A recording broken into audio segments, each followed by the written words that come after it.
I remember the year that our ministry decided that we were going to pioneer Chi Alpha in the country of Russia, and we wanted to go to this certain city and have an impact on the country by starting a community of students that could emulate what we understood about campus ministry here in the States.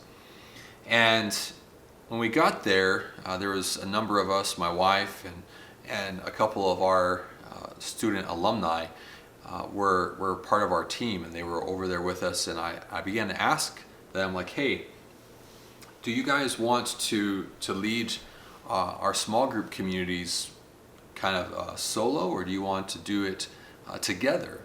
And it was really interesting conversation, because at that moment they said, well, of course we want to do it solo. We kind of were brought up in a ministry method that really focused on that emphasis on responsibility. And yet about 3 weeks later, they came back to me and said, no, we got to do this together. And so we started to have this small group community. Myself and the guy on our team was Brent, and Brent and I just started building our small group together. Now, I had my guys that I was fighting for, and he had his guys, but when it came to doing things as a community, not just one-on-one, or not just finding people to fight for, but when we were feeding the small group as a community, we just did that together. And I can say, that year was definitely one of my favorite years of ministry. And a big part of that was because of the tight-knit community that was forged on our staff team. And I've led very large staff teams, and smaller ones. Have been part of smaller staff teams. And that year, having that group of around 4 or 5 was definitely one of my favorite years, because of the sense of camaraderie and companionship that we had fighting together.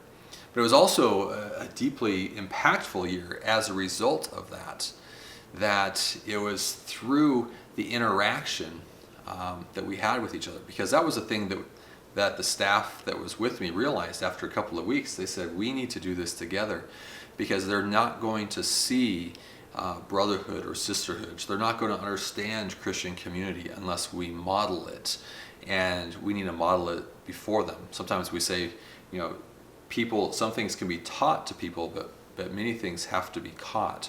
And so they needed to catch the convictions of the kingdom expressed through us. And so when we talk about focusing on the friendships who are fighting alongside of you, this can be very similar in many ways to inviting them into the larger community, both in trying to fight for them and when you're feeding them. But what we're focusing on here is not even so much the broader community as a whole, but just that close-knit group of friends that you have in your life that really are going to, that friendship, that connection with that other person is going to be what your small group guys and gals are going to most pick up on.